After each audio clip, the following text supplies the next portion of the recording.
So yun nga mga kabang guys, magandang araw. Janap, balita. Ayos lang. Ayos lang. Anong ganap natin ngayon? Maglaro ng parkour. Parkour? Akit ka na dun. Kaya nga pala si Jano. Sa mga tropa dito. Sa mga electrician lang. Kasi kaya boy. So yun nga mga kabang guys, gagawa tayo ng nicho ngayon. Papunta na tayo ngayon doon sa paggagawan natin ng nicho. Sheesh! Kakatapos na ng sakunan niyan kaya di pa nahupa yung ibang baha. Yun nga, umakyat na kami ni Tol dyan. Tinabas-tabas na ni Tol yung ibang masukal na daanan.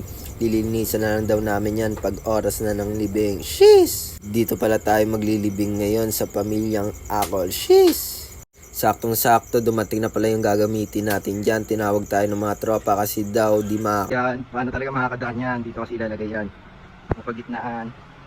Jeez!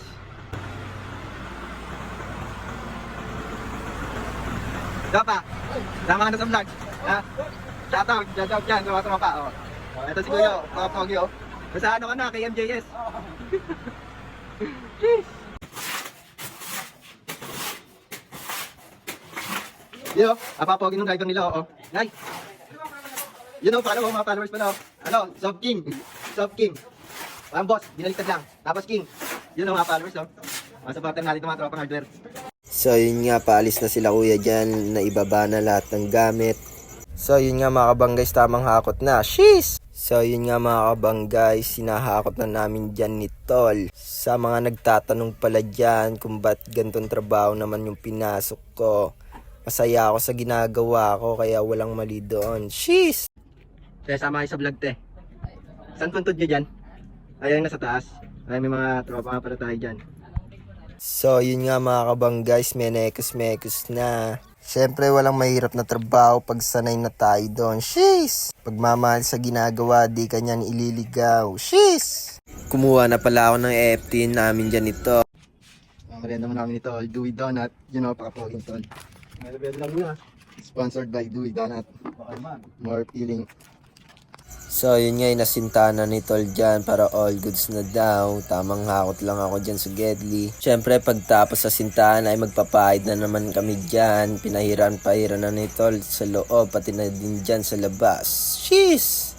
Siyempre di din tayo papatalo, marunong din tayo magpalitada o magpahid dyan. Box na yan. So yun nga, pagtapos magpahid ay maggagawa naman tayo ng forma dyan. Sheesh! Siyempre si Tol ang gagawa niyan dyan. Tamang forma na dyan sa Gedli. Ako ay tamang video lang muna na dito para sikat. Siyempre pagtapos mag-forma dyan ni Tol ay nilagay na namin yung mga plywood pati yung mga forma dyan sa gilid. Siyempre baka sabihin nyo ay walang bakal yan. Merong bakal yan, napakatibay niyan. Sheesh! Siyempre pagtapos niyan ay binuhusan na nga namin dyan ni Tol. Di na namin pinatagal. Ganto lang yung rotation namin sa ginagawa namin ni Tol. Sheesh! Pagtapos sa takip ay binuhusan na namin doon sa mismong nicho. Napakabilis. Pala lang ng pala dyan. Mas marami pa yung natapong kaysa nailagay. So yun nga, kinapos pa kami ng halo ni Tol dyan. Kaya nagmekos-mekos pa ako dyan. Pero tandaan, napakalinis, napakaswabe, napakasolid naman yan Tol. Sheesh! Mga po, binabuli-buli na namin. Pinuli na ni Tol. Pati dito, bubuliin na yan para all goods na. Sheesh! Sakto, paglabas namin dyan, ay dyan na pala yung amon namin. So yun nga, sahod na namin. Ay ang pinakamaganda namin gagawin ay sumahod. Nilibre pang Yossi. Ayan si Nene, si Neneng B. So yun nga mga kabang guys, dito na magtatapos tong video na to. Salamat na marami sa mga walang sawang tumatangkilik ng video natin. Mabuhay ka hanggat gusto mo. Sheesh!